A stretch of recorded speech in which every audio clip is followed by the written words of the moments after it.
I'm Lowell, and I'm here to answer your questions today.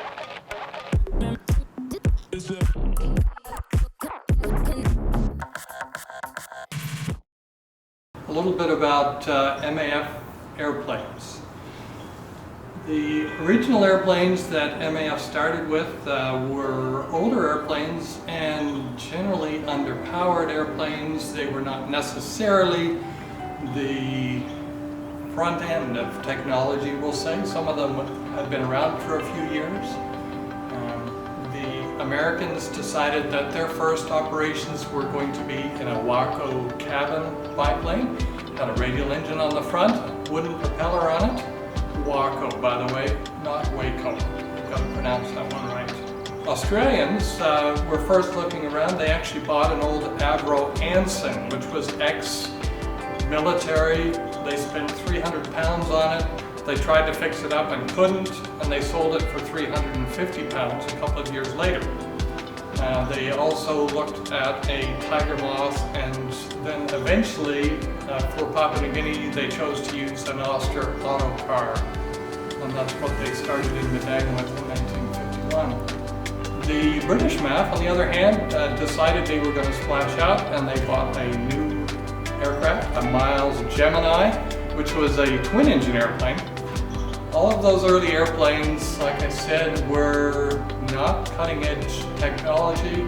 They all had engines that were underpowered. The Auster autocar had an engine that had 120 horsepower. The Miles Gemini had two engines at 130 horsepower. That's about the horsepower of my Honda Fit these days. So not a lot of power, not a lot of performance, and that initially gave them a lot of problems in the early years. Over the years, as we gained experience with airplanes, we tried different aircraft types. We generally tried to find ones that would have a little more power and performance that we could use on shorter airstrips.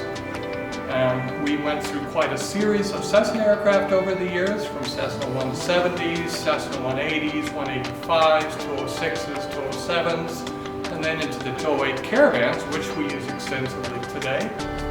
We also are much more heavily into turbo propeller airplanes these days, turboprops. The Kodiaks and the Caravans have turboprop engines, so they have a lot more power available.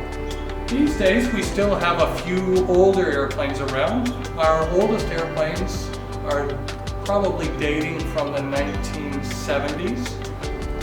We still have an SMA 182 in Angola that was built in 1979.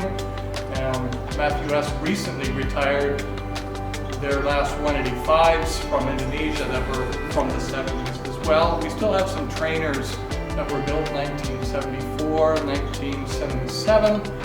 So in general, some of our airplanes are old enough that the pilots flying them are younger than they are. But we do spend quite a bit of time rebuilding our airplanes, repairing them, refurbishing them, so they continue to operate like they would when they were new.